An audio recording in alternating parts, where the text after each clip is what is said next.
this video is your morning routine. So we've been asked for a quick 10-minute workout or 10-minute mobility routine every single morning that people can go through.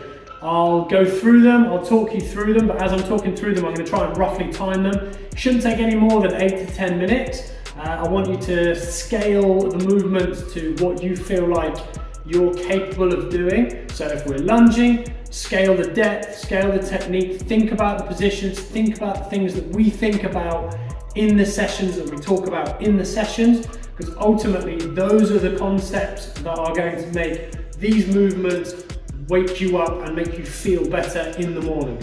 So you will need a lacrosse ball, a tennis ball. Try not to go too hard, guys. Try not to go too hard on a golf ball or anything like that.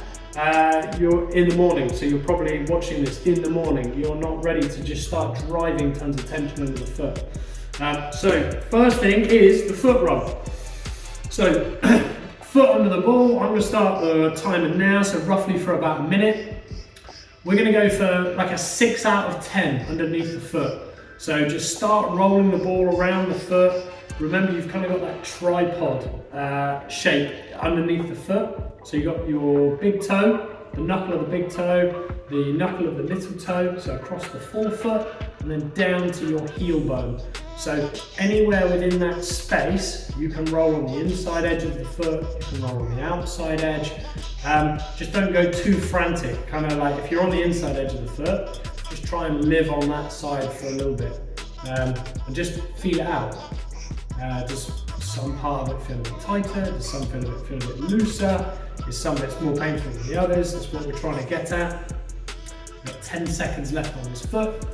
We're just going to do this for a quick one, so you're more than welcome to pause the video and do longer if you want, but if you've only got 8 to 10 minutes, then we'll switch now. Move on to the foot. Obviously, I'm not holding on to this just because of space, but if you need to hold on for balance, remember this is not a balancing competition. We just need to make sure that we get this job done. So rolling that foot out, we can maybe add in a few little rotations. And the reason I'm kind of saying these things, like adding rotations and positions and different amount of weight shifts, because once you understand this routine and you kind of find what works for you, you realise there's other bits that you can start to tweak that really make this effective. So you know, if you find that sore spot, you can start kind of almost screwing down onto it, trying not to add too much pressure onto it, but adding a bit more. Just seeing if we can just work that knot out a tiny bit. Got about 10 seconds, so keep rolling. The inside edge of the foot is always tight, definitely on this left hand side, it's quite nasty. So work into there. After this, we are going to go into, what have I got written down? Heel holds, so high heel wall squats. Let's get into those now. So hold on to any wall, I'm just going to hold on to the pole here. So from here, we know we've been through the majority of it. You want to be up on your tiptoes from the front. You want to be up on your tiptoes. You don't want heels in. You want heels out. You want soft knees. And then from the side, we want bum back. Okay? Then from here, holding onto the wall, it's all about how far can you take your pelvis back whilst keeping your heels off the floor. So you shouldn't be kind of wobbling on the heels. There shouldn't be tons of pressure into the knees.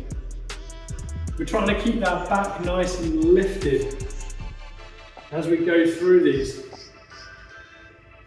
And we're squatting down, trying to keep those heels probably maybe 2 inches off the floor, 1 inch off the floor. I would just say stay on the forefoot and try not to let them move. Nice. You've got loads of things here that you can be working on, as you know. The main one is that pelvis driving back. The second one is making sure that you're keeping that stomach retracted the whole time. You can add those little pulses.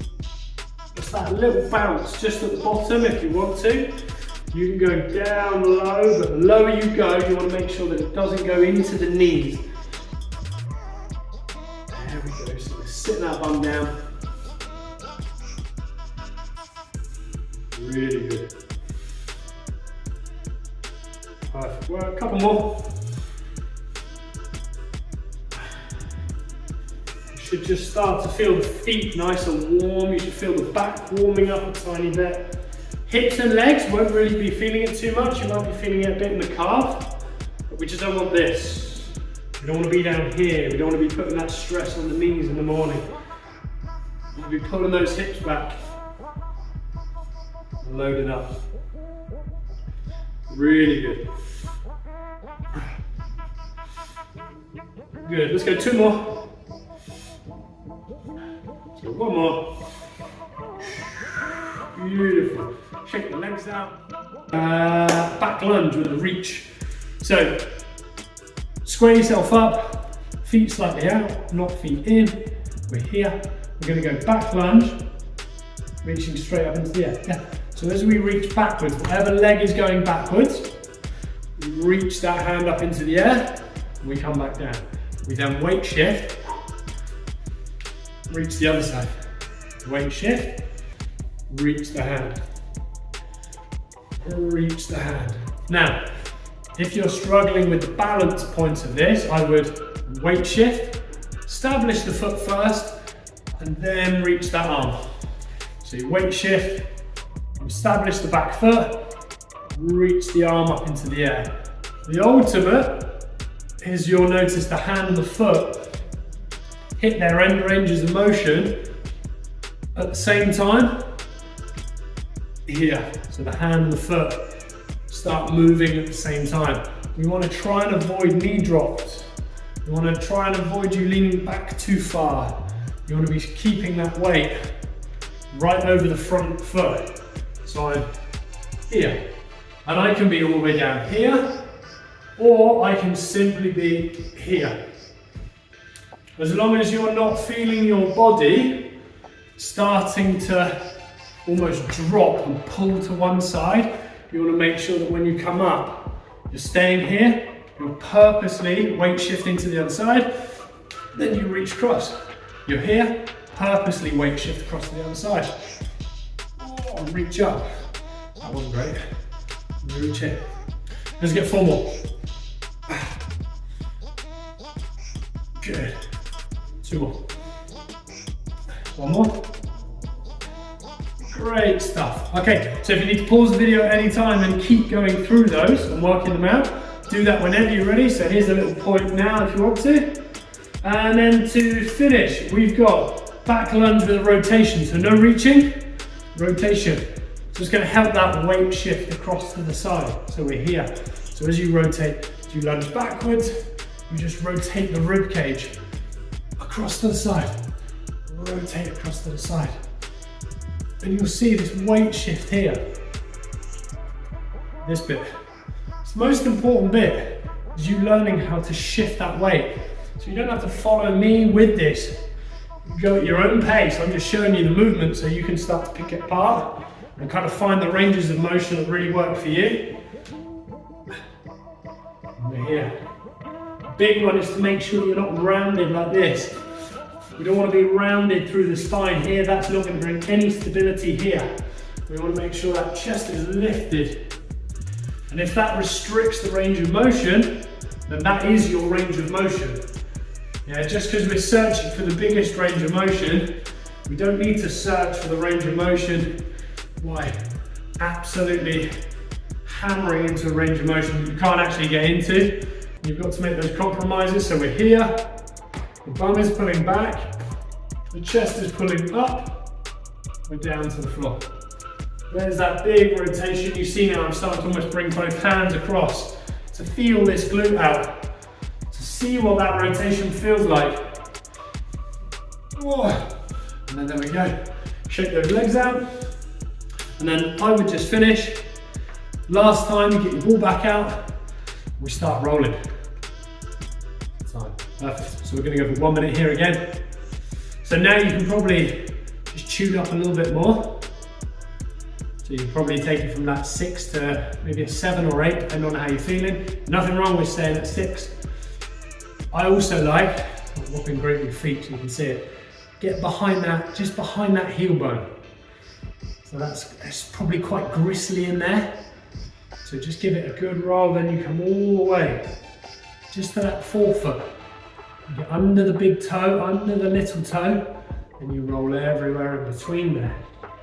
That's obviously from the side what we're looking for. From the front, we've got inside edge, so you can see I can slightly drop that knee to get it, and I can roll across that edge here. And then it's a little bit harder on the outside because the way that the little toe is formed. And we're rolling that out. Just try and imagine you've got, that's my foot. You've got your little toe, so your fifth metatarsal runs here, fourth is here. You're almost trying to roll in between that groove. That will really, really help. And that should start to feel, if you feel that heat starting to build up underneath your foot, perfect. Keep going with that. Perfect. Swap sides. Do exactly the same, guys. No different.